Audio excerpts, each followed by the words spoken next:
सगळ्यांशी आता बोलत आहे। खरं तर 16-17 तारखेला खरातला अटक झाली। त्याच्या 1-2 दिवस आधी SIT स्थापन झाली होती। या अटकेच्या नंतर साधारणतः 18 तारखेपासून आम्ही सातत्यानं या विषयातले अनेक कंगोरे लोकांपुढे आणि एकूण माध्यमांपुढे आणायचा प्रयत्न केला।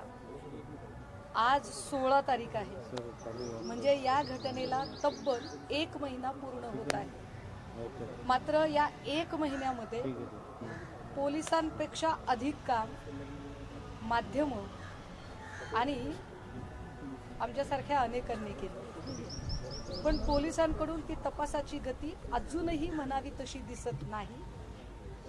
यामुळे आम्हाला असं सतत वाटत आहे, मुख्यमंत्री महिला प्रश्नावर गंभीर नाही आहेत का? कारण त्यांनी जर गांभीर्य दाखवलं आणि त्याचा वेग वाढवला तर कदाचित दुसऱ्या घटना घडत नाहीत किंवा घडल्या नसत्या। पण ज्या पद्धतीने अमरावती परतवाड्याचं प्रकरण समोर आलं किंवा राज्यातली जवळपास 3 ते 4 स्कॅन्डल बाहेर आले, हे जर 4 स्कॅन्डल जर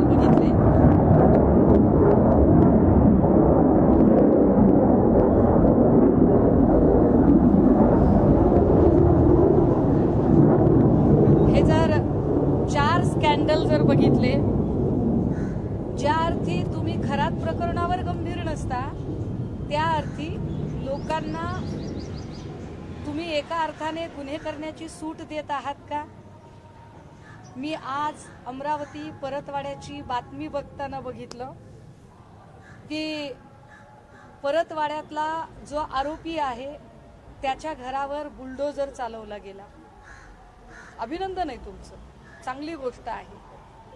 पण परतवाड्याच्या लैंगिक शोषण प्रकरणातल्या आरोपीच्या घरावर बुलडोजर चालवणारं सरकार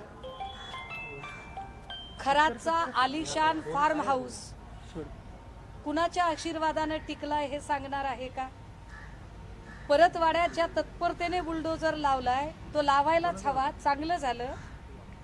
पण तसाच बुलडोजर खरातच्या फार्म हाऊसवर कधी लावला जाणार आहे हा मूळ प्रश्न आहे।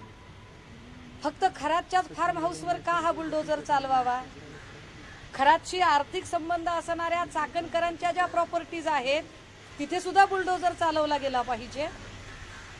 कारण महिला लैंगिक शोषणाची एवढी सगळी प्रकरणं येताना आमचे काही प्रश्न राज्याच्या उपमुख्यमंत्री सुनेत्रा पवार आणि राज्याच्या महिला बालकल्याण विकास मंत्री आदिती तटकरे यांच्यासाठी आहेत। 20 तारखेला तुम्ही चाकणकरांचा आयोगाचा राजीनामा घेतला, हा तुमचा महायुती म्हणून निर्णय होता, ती जबाबदारी तुम्ही केली। पुढच्या 8 दिवसानंतर तुम्ही त्यांचा प्रदेशाध्यक्ष पदाचा राजीनामा घेतला, हा तुमचा पक्षाध्यक्ष म्हणून निर्णय होता, ती तुमची पक्षाध्यक्ष म्हणून जबाबदारी होती। तुमच्या पक्षाची प्रतिमा तुम्हाला वाचवायची होती, तुम्ही तो निर्णय घेतला। पण मुख्यमंत्री म्हणून तुम्ही काय जबाबदारी घेतली? या राज्याच्या पहिल्या महिला मुख्यमंत्री म्हणून, या राज्यातील महिलांना आश्वस्त करणारं नेतृत्व म्हणून तुम्ही काय जबाबदारी पार पाडली? सुनेत्रा वहिनी, मला मान्य आहे की आधीचे दिवस काही गडबडीत गेले, दादा गेले, सहानुभूती सगळं ठीक आहे, पण आता निवडणुका लढताय तुम्ही, आता काही काम नाहीये तुमच्याकडे दुसरं। पण निवडणुकांच्या पेक्षाही महत्त्वाचा प्रायोरिटीचा विषय महाराष्ट्रातल्या महिलांच्या सुरक्षिततेसाठी तुम्ही काय पावलं उचलली? कारण चाकणकरांवरची अध्यक्षपदावरून काढण्याची जी कारवाई आहे ही कारवाई तुम्ही त्या पक्षाच्या अध्यक्षा म्हणून केलेली आहे, पण महाराष्ट्राच्या पहिल्या महिला उपमुख्यमंत्री म्हणून चाकणकरांच्या अटकेसाठी एक तत्पर कारवाई करण्याचा स्टँड तुम्ही घेतला पाहिजे, जो तुम्ही अजूनही घेतलेला नाही। हे फार विशेष आहे। महिला आयोग हा महिला बालकल्याण विकास खात्याच्या अंतर्गत येतो। आदिती तटकरे, तुम्ही काय भूमिका अदा केली? ज्या तटकरे निवडणुकीच्या प्रचारात म्हणताहेत की आम्हाला सुनेत्रा वहिनींना मुख्यमंत्री करायचंय, तुम्ही तुमच्या नेत्यांना काय करायचंय ते करा, त्याच्याबद्दल आम्हाला काही म्हणायचं नाही. पण महिला नेत्या म्हणून आधी तुम्ही सक्षम आहात का ते ठरवा. फक्त नेत्यांची भाटगिरी करणं आणि किती ग बाई मी हुशार, किती ग बाई मी हुशार एवढं करणं थांबवा. मुळात तुम्ही महिला बालकल्याण विकास मंत्री म्हणून तुम्ही काय तुमच्या खात्याच्या अखत्यारीत असणाऱ्या आयोगाच्या अध्यक्षीनबाईंना पायउतार केल्यानंतर त्यांची अटक व्हावी म्हणून तुम्ही मुख्यमंत्र्यांकडे काय पाठपुरावा केलाय? की आम्ही असं समजायचं का की तुम्हाला जिथे मंत्री करणाऱ्या अजितदादांबद्दलच तुम्हाला काही पडली नाही तर तुम्ही महाराष्ट्रातल्या महिलांची काय तुम्ही कारवाई करणार आहात? जिथे तुम्हाला दादांच्या बद्दलच आस्था नाही, दादांच्या बद्दल FIR व्हावी याच्यासाठी तुम्ही प्रयत्न केले नाही, तिथे तुम्ही या सगळ्या प्रकरणामध्ये चाकणकरवर अटक व्हावी याच्यासाठी काय कारवाई करताय? एक तरी वाक्य तुमच्या प्रचार सभा आणि सोकॉल्ड तुमच्या बिझी शेड्यूल मधनं बोला ना त्याच्यावर की चाकणकरच्या कोणत्या फार्म हाऊसवर बुलडोजर चालवला जाणार आहे, चाकणकरला अटकेची कारवाई करण्यासाठी तुम्ही काय पत्रव्यवहार केलाय?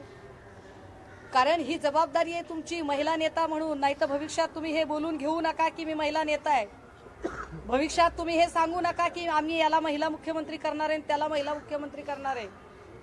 जर तुम्हाला महिलांची जबाबदारी उचलता येत नसेल तर नुसती पदं घ्यायची पदं मागायची याची अपेक्षा करू नका. तिसरी महत्वाची गोष्ट की आम्ही अगदी पहिल्या दिवसापासून डे 1 पासून सांगते, 18 तारखेपासून मी सांगते की चाकणकरचा नुसता राजीनामा नाही, चाकणकरची अटक मला अपेक्षित होती. आता तर चाकणकरचे आर्थिक संबंध अधिक स्पष्ट झाले. पण ज्या अर्थी प्रतिभा चाकणकर म्हणतात की नाही आपल्या सह्या बनावटच आहेत, आपल्या बनावट सह्यात आपलं तिथं काही नाहीये, आपल्याला बोलावलेलं होतं. हे आपल्याला म्हणजे काय? आपल्याला ही कोणती भाषा वापरताय तुम्ही? प्रतिभा चाकणकर जेव्हा 152 खात्यांमध्ये किंवा जे एकूण खाती आहेत त्यात माझी कागदपत्र बनावट वापरली असं जर म्हणत असतील तर KYC करताना OTP कुणाच्या नंबरवरून गेले? मग प्रतिभा चाकणकरला माहीत नव्हतं आणि प्रतिभा चाकणकरला बळीचा बकरा बनवला जाते का?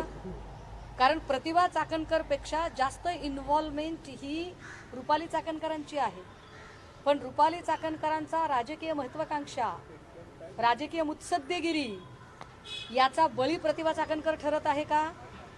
प्रतिभा चाकणकरला पुढे केलं जाते, तिच्या 14 वर्षाच्या लेकराला पुढे केलं जाते आणि रुपाली चाकणकर वाचायचा प्रयत्न करते का? मग अशा वेळेला एका 14 वर्षाच्या लेकराची सुद्धा जेव्हा मीडिया ट्रायल होते त्यावेळेला महिला बालकल्याण मंत्री असणाऱ्या आदिती तटकरे तुम्ही कुठे आहात? तुमची भूमिका काय आहे? एरवी तुमचा महिला बालकल्याण आयोग फार असा हात शिवशिवतात ना तुमचे, आहात कुठे तुम्ही? समता पतसंस्थेमधली खाती बनावट आहेत असं जर म्हणायचं असेल तर मग समता पतसंस्थेचं सगळं संचालक मंडळ बनावट आहे का? मग समता पतसंस्थेचा चेअरमन या सगळ्याच्या संदर्भाने पोलिसांच्या भूमिका काय आहेत? प्रतिभा चाकणकरने ज्या पद्धतीने लोकांना बाईट दिला की नाही मला नोटीसच आली नव्हती, मग नोटीस आली नव्हती तर कशाला गेला होतात? असंच तो कोणी पोलिसांना भेटायला जात नाही.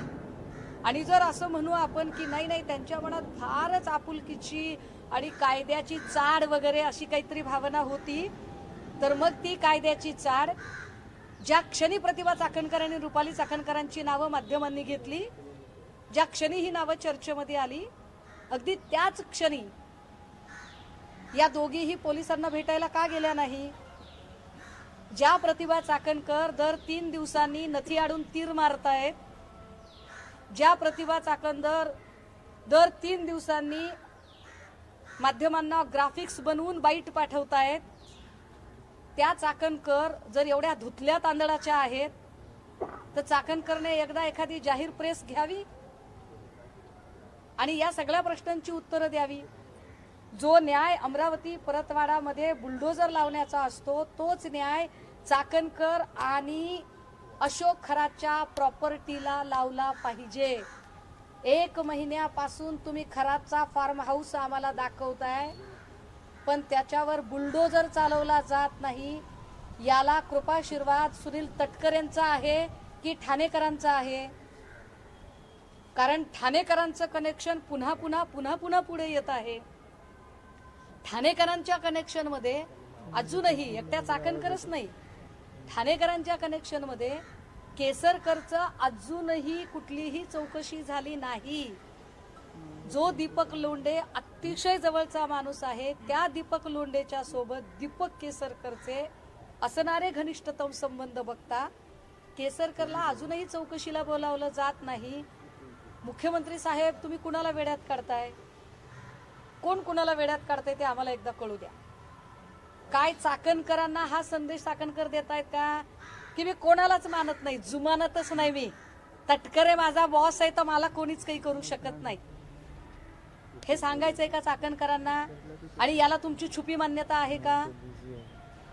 केसरकर आणि दीपक लोंढेचे सतत सतत संबंध पुढे येत आहेत, सतत नव्या नव्या गोष्टी पुढे येत आहेत, आणि तरी केसरकरला अजूनही चौकशीला बोलावलं जात नाही. फडणवीस साहेब, तुम्ही केसरकरांना वाचवताय का? आणि का वाचवताय? तुमच्या मित्रपक्षाचा आमदार आहे म्हणून? तुम्हाला जर खरंच महिला सुरक्षा, नारी शक्ती वंदना बिल वगैरे जर तुमचं चालू असेल तर तुमच्या नारी शक्ती वंदना बिलामध्ये आधी महिलांना सुरक्षितता द्या, आधी महिलांना संरक्षण द्या, आरक्षणाचं नंतर बघू. आणि महिलांना संरक्षण द्यायचं असेल तर हे केसरकर विसरकर सारखी जी सगळी माणसं आहेत, या माणसांना त्यांची जागा तुम्ही कधी दाखवणार आहात? या सगळ्या प्रकरणामध्ये एकनाथ शिंदेंचा संबंध दाखवला गेला, एकनाथ शिंदेंचे कॉल दाखवले गेले. त्या CDR वर मी पुन्हा नव्याने बोलेन. परंतु एकनाथ शिंदेंची चौकशी करायची हिम्मत गृह खात्याची आहे का?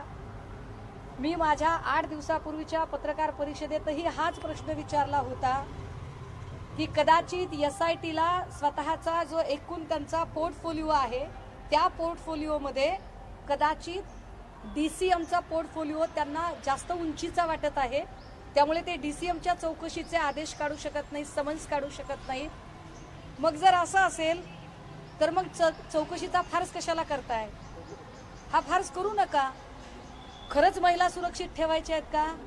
खरंच महाराष्ट्रातल्या एकूण अशा पद्धतीच्या लिंगपिसाट, भोंदू, बुभुक्षित आणि वखवकलेल्या नजरांनी महाराष्ट्रातल्या लेकी बाळींकडे बघणाऱ्या लोकांना कुणीही वाचवू शकणार नाही, कुठलीही राजकीय महाशक्ती वाचवू शकणार नाही, कुणाचाही राजकीय आशीर्वाद असला तर ते वाचणार नाहीत. हा संदेश जर फडणवीस साहेब तुम्हाला द्यायचा असेल तर अजूनही एकनाथ शिंदे आणि दीपक केसरकर यांना चौकशीचे समन्स का नाही? प्रिव्हिलेज देताय तुम्ही? एकनाथ शिंदे आणि दीपक केसरकर यांना प्रिव्हिलेज मिळत आहेत का ते सांगा. सरकारमध्ये असल्याचे प्रिव्हिलेज देत आहात काय? खऱ्याच प्रकरणात प्रिव्हिलेजेस झाले ना हे. जर CDR आहे तसं जर सांगितलं जात असेल आणि तुम्ही चौकशीला बोलवत नाही तर प्रिव्हिलेज आहेत. आणि जर तुमचं म्हणणं असेल की नाही नाही अशी CDR नाहीयेत, तर फडणवीस साहेब तुम्हाला खुलं आव्हान आहे, हे आता लुपाछुपीचा खेळ बंद करा आणि जाहीरपणे सांगा की CDR खरे की खोटे? खरे आहेत ना CDR?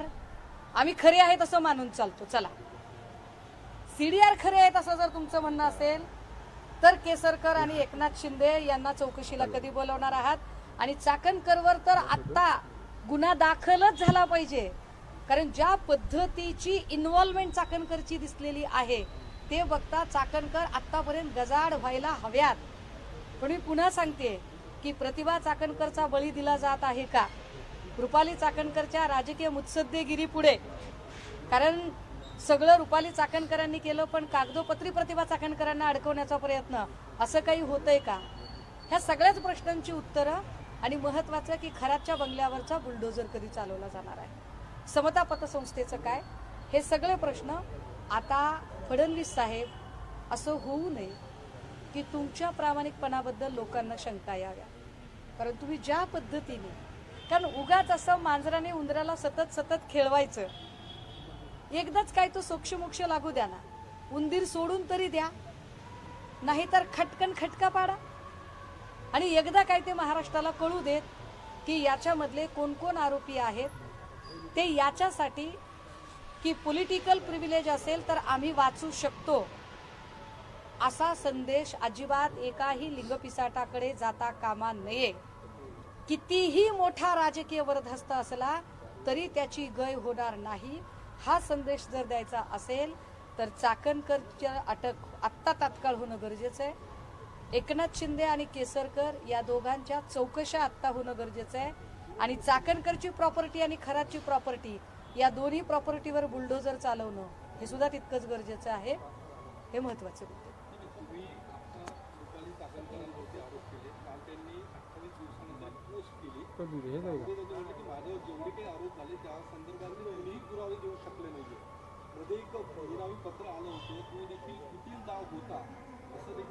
नाही, हे काही निनावी पत्राचा जो मुद्दा आहे कदाचित माझ्या आजारपणाच्या काळातला आहे, त्यामुळे मला तो काही माहीत नाही. पण चाकणकरांच्या आर्थिक हितसंबंधांचे पुरावे आता किती अजून समोर आणायचे? तुम्ही समता पतसंस्थेला चक्क खोटं ठरवू पाहताय का? म्हणजे तुम्ही एकट्या वाचण्यासाठी तुम्ही समता पतसंस्थेचं संचालक मंडळ अख्खं पायाखाली घ्यायला तयार आहातच, पण स्वतःची सख्खी बहीण प्रतिभा चाकणकरला सुद्धा तुम्ही पायाखाली घ्यायला तयार आहात. हे फार विशेष आहे. या सगळ्यांमध्ये चाकणकरचे आर्थिक किती व्यवहार झाले, किती ट्रान्झॅक्शन झाले हे अनेक पत्रकारांनी पुढे आणले. जवळपास 10 कोटीच्या आसपास ती आर्थिक उलाढाल आहे.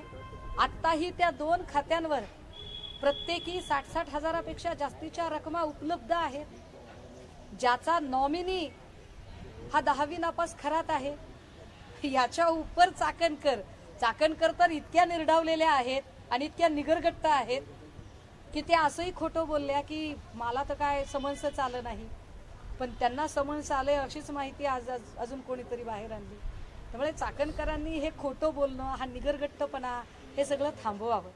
आणि महत्त्वाचं, लिंग पिसाटांना खरंच संदेश द्यायचा आहे का? महाराष्ट्रातल्या महिलांना खरंच आश्वस्त करायचंय का? फडणवीस साहेब, तुमची इच्छा काय ते महत्त्वाचं. सुनेत्रा वहिनी, तुम्ही महिलांचं नेतृत्व करायला सक्षम आहात.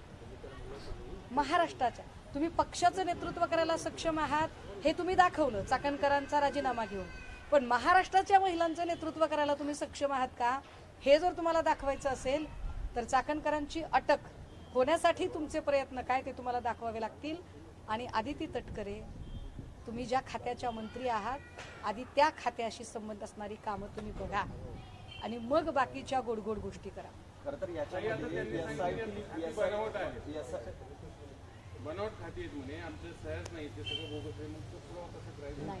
खाती चोर कधी म्हणणार आहे मी चोरी केली म्हणून? खाती जर बनावट असती तर केवायसी कसं काय झालं? खाती बनावट आहेत याचा अर्थ समता पतसंस्थाच बनावट आहे. याचा अर्थ समता पतसंस्थेचं जे काही संचालक मंडळ आहे ते सगळं फ्रॉड आहे.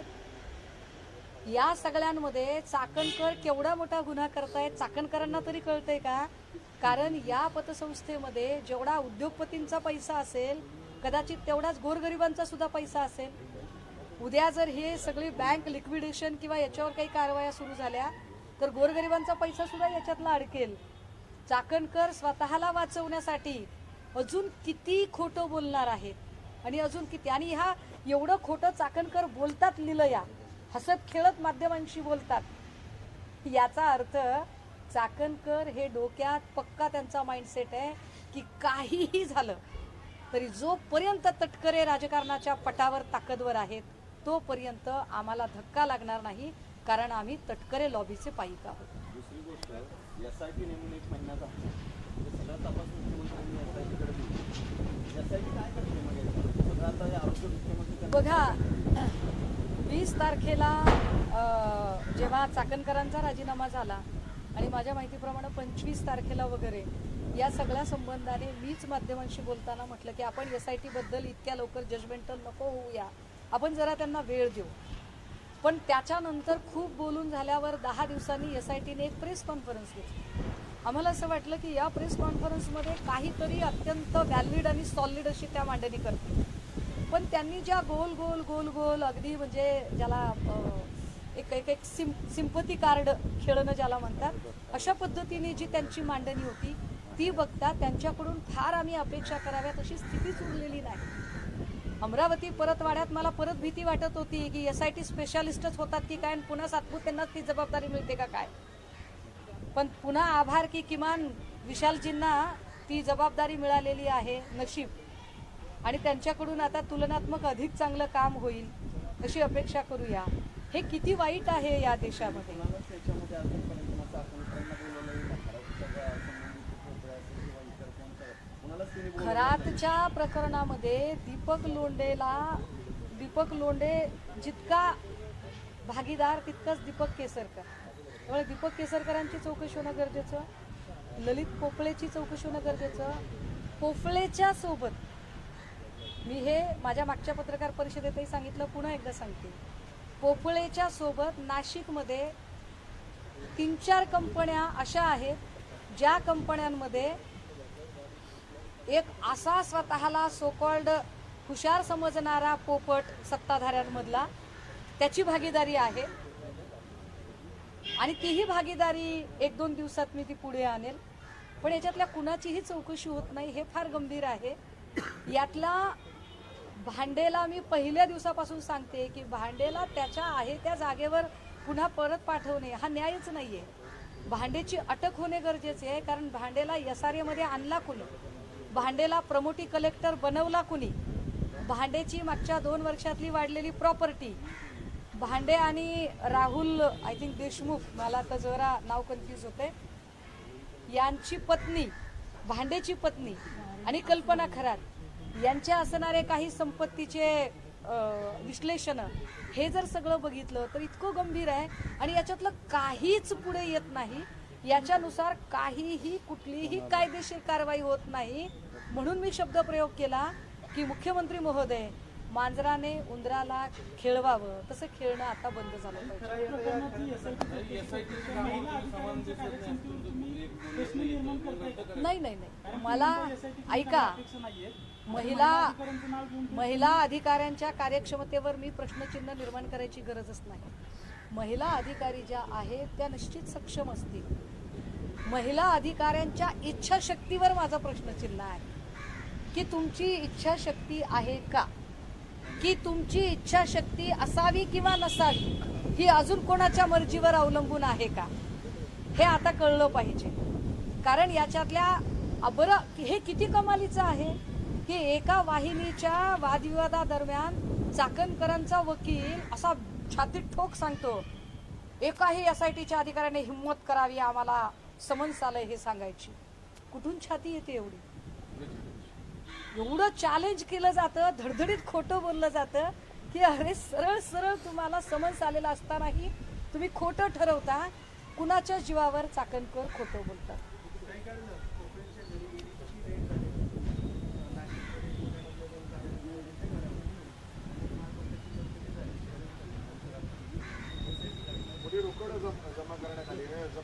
ललित पोफळेच्या घरी रेड होणं स्वाभाविक आहे, पण या सगळ्या संबंधाने जर आपण माहिती जर गोळा केली तर अनेक राजकारणातला आणि एकूण काय म्हणता येईल वेगवेगळ्या गोष्टीतला योग साधणारे सुद्धा, असे योगायोगी असणारे असे अनेक लोक याच्यातनं पुढे येईल. काही सकाळपासून एक बातमी होती तुमच्या सूचने, आदित्य ठाकरे कार्याध्यक्ष होणार, सुरुवातीला चालले सगळ्यांनी शुभेच्छाही दिल्या, नंतर त्यांनी खुलासा केली की असं काही होणार नाही, पण समजा झालं तर काय अडचण नाही त्याबद्दल. मला काय म्हणायचंय, माझ्या पक्षात काय व्हावं काय नाही व्हावं हे माझ्या पक्षातले नेते ठरवतील.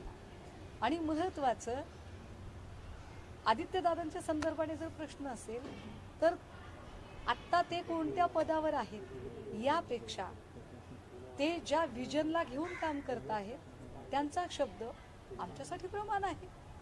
आणि आम्हाला तर आवडेल उलट एखाद्या तरुणाच्या हाती जर एका चांगल्या मंत्रिपदाचा अनुभव घेऊन ज्यांनी काम केलं, ज्यांनी अतिशय चांगल्या पद्धतीने पर्यावरण मंत्री म्हणून काम केलं, अशा एका तरुण तडफदार नेतृत्वाच्या हाती जर काही सूत्र जात असतील तर चांगली गोष्ट आहे.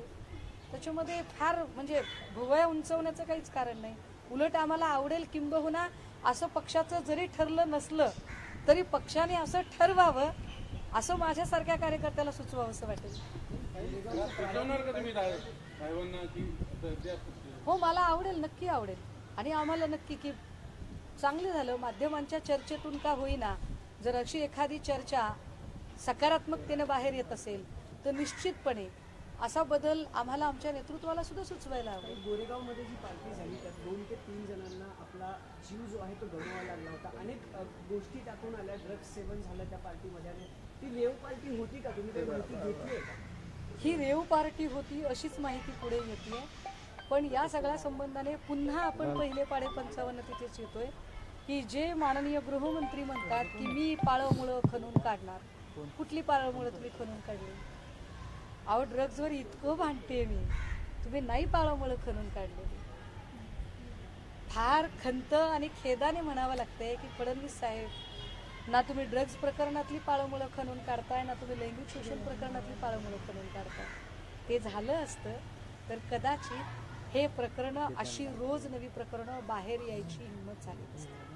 कराड प्रकरणामध्ये आयजी दत्तात्रय कराळे यांचं देखील नाव पुढे आलेलं आहे. ते त्याला गुरु मानायचे आणि असा एक आरोप केला जातो की त्यांनी त्या लैंगिक शोषणाचे एक पेनड्राईव्ह ते गायब केलेलं आहे. खरं तर दत्ता कराळे यांचं नाव मी घेण्याचं टाळलं होतं. ते याच्यासाठी टाळलं होतं की माझी स्वतःची काही मूल्य आहेत, तत्त्व आहेत आणि ती तत्त्व मला असं सांगतात की व्यक्ती बदनाम झाली तरी चालते, संस्था बदनाम होता कामा नये. लोकांचा एकूण ग्रहसंस्थेवरचा, कायदेसंस्थेवरचा विश्वास डळमळीत होता कामा नये म्हणून या अधिकाऱ्याचं नाव घेणं मी टाळलं होतं. मात्र मी आपल्याला हे सांगितलं पाहिजे, आता चर्चा निघाली आहे म्हणून, की ज्या दिवशी SITची भेट झाली त्याच दिवशी आम्ही दत्ता कराळेंबद्दलचे सगळे आमच्याकडे असणारे इनपुट SITला दिलेले आहे. दत्ता कराळे यांना 1.5 वर्षापासून सगळं प्रकरण माहीत होतं, परंतु ज्या महिला तक्रार घेऊन त्यांच्याकडे गेल्या होत्या त्या महिलांना तो न्याय मिळू शकला नाही, कारण दत्ता कराळे सुद्धा स्वतः या भक्तांच्या रांगेत उभे होते. त्यामुळे अशा पद्धतीने जर गृह खात्यावर प्रश्नचिन्ह उपस्थित राहत असतील तर माननीय गृह खात्याच्या पोलीस महासंचालकांनी हे प्रकरण गांभीर्याने घेऊन या अधिकाऱ्याची सुद्धा चौकशी होणं गरजेचं आहे. त्याच्यातले जवळपास 1 ते 1.5 वर्ष आधीपासून कराळेंना या सगळ्या प्रकरणाची माहिती होती. ज्या महिला इथे आलेल्या होत्या, ज्या महिलांनी पहिल्यांदा गुन्हा नोंदवायचा प्रयत्न केला होता, त्या महिला सगळ्यात आधी जर नाशिकमध्ये कोणाला भेटल्या होत्या तर त्या दत्ता कराळेला भेटलेल्या होत्या. दत्ता कराळेंनी त्यावेळेला त्यांना तुम्ही पोलीस स्टेशनला जाण्यापेक्षा त्याच्या अलीकडचा टप्पा महिला आयोगाकडे जा असं सांगितलं, म्हणून त्या बायका महिला आयोगापर्यंत पोचल्या होत्या. पण महिला आयोगाने हे प्रकरण सॉर्ट आऊट करण्याऐवजी हे प्रकरण सेट आऊट करायचा प्रयत्न केला. ते सेट आऊट करताना त्यांनी पुण्यातल्या 2-3 महिलांची मदत घेण्याचा प्रयत्न केला आणि ज्यामुळे मी जे मागेही म्हटलं होतं की काही जे व्हिडिओज आहेत, जे व्हिडिओज तुम्हाला आता वाटते की अचानक व्हिडिओज व्हायरल कसे झाले, तर व्हिडिओ पोलिसांकडे येण्याच्या आधीच व्हिडिओ काही अशा लोकांच्या हातात गेले की ज्यामुळे त्याचा कंट्रोल गेलेला होता आणि हे सगळं साधारण 1-1.5 वर्षापासून चालू होतं. 1-1.5 वर्षापासून या सगळ्या गोष्टींची कल्पना कराळेंना माहीत होती. उलट ज्यांनी तक्रार केली त्यातला एक जो पुरुष फिर्यादी, याला अतिशय बेदम मारहाण पोलीस स्टेशनमध्ये होणं आणि त्याला तशी मारहाण झाली पाहिजे यासाठी विशेष प्रयत्न हे दत्ता कराळेंकडून झाले.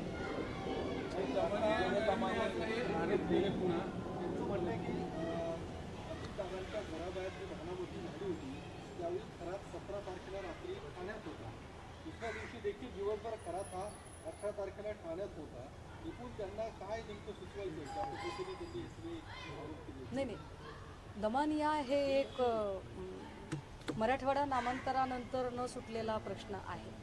त्यांना तसे अधूनमधून उपटायची वगैरे लहर येते. त्यांना फार उपटायचा शौक असेल तर माझ्या गावाकडे भैमुग उपटायला नेईल मी कधीतरी. पण त्यांनी केलेले आरोप मात्र गंभीर आहेत आणि ते आरोप जेव्हा ते ठाणे म्हणतायत तेव्हा ते थेटपणे एकनाथ शिंदे यांच्याकडे अंगुली निर्देश करणारे आरोप आहेत. त्यामुळे म्हणूनच मगाशी मी म्हटलं की एकनाथ शिंदे, दीपक केसरकर यांचं जर फोन कॉन्व्हर्सेशन खरात सोबतचं आहे तर या लोकांची सुद्धा चौकशी झाली पाहिजे. दोन वेगवेगळ्या सीमवरून झालेला कॉल रेकॉर्डिंग असं याचाच अर्थ बघा की चाकणकर किती खोटं बोलत आहे की ज्या चाकणकर म्हणतात की व्यक्तिगत आयुष्यात कोण काय करतो त्याचा आपल्याशी काही संबंध असत नाही, पण त्याच चाकणकर बाई जर अगदी खरातला घटना घडेपर्यंत अटकेची कारवाई होईपर्यंत त्या शेवटच्या क्षणापर्यंत जर त्या संपर्कात असतील तर चाकणकर किती जास्त इन्व्हॉल्ड आहेत. आणि म्हणून मी म्हणते की प्रतिभा चाकणकर कदाचित प्रतिभा चाकणकरचा याच्यात बळी दिला जातोय स्वतःची राजकीय कारकीर्द वाचवण्यासाठी. त्यामुळे 6 आरोपी रुपाली चाकणकर सध्या तरी चित्र असंच आहे, परंतु जर हे असंच राहणार असेल तर मात्र इतके दिवस आम्ही पत्रकार परिषदा पुरावे समोर आणणं असं सगळं करत आहोत. अजून आम्ही 8-15 दिवस वाट बघू, पण 8-15 दिवसानंतर अजून आमची 8-15 दिवस संयमाने वाट बघायची तयारी आहे. 8-15 दिवसानंतर मात्र मग आम्हाला रस्त्यावरची लढाई लढावी लागेल आणि चाकणकरच्या विरोधात रस्त्यावर उतरावं लागेल. काय असतं माहिती आहे का, शहाण्याला शब्दाचा मार. चाकणकर निगरगट्ट झाला.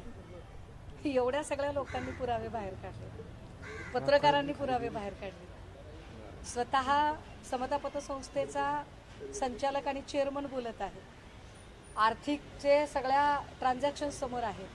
कुठल्या पुराव्याची वाट बघतायत त्या?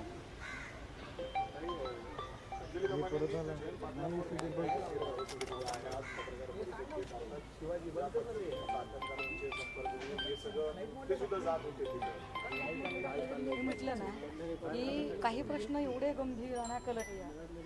मला आत्ता खरं तर मी चाकणकर दमानियांवरती खूप काही माझ्याकडे बोलण्यासारखं, पण आत्ता दमानियांवर घसरून मुख्य फोकस हलता कामा नये. कारण दमानिया फक्त मीडिया ट्रायल करण्यात इंटरेस्टेड असतात, लॉजिकल एंडला जाण्यात नाही. आत्तापर्यंत त्यांनी कुठल्याही प्रकरणात लॉजिकल एंडला गेलेलं नाही. संतोष देशमुख प्रकरणामध्ये धनंजय मुंडेचा राजीनामा हा दमानियामुळे झाला नाही, तो लोकरेट्यामुळे झालेला आहे. दमानिया या फक्त प्रेशर पॉलिटिक्स करणाऱ्या बाई आहेत, पण त्याच्यावरती न घसरता मूळ मुद्दा जो आहे खरात आणि एकूण महाराष्ट्रातलं महिला लैंगिक शोषण हे जास्त महत्त्वाचं.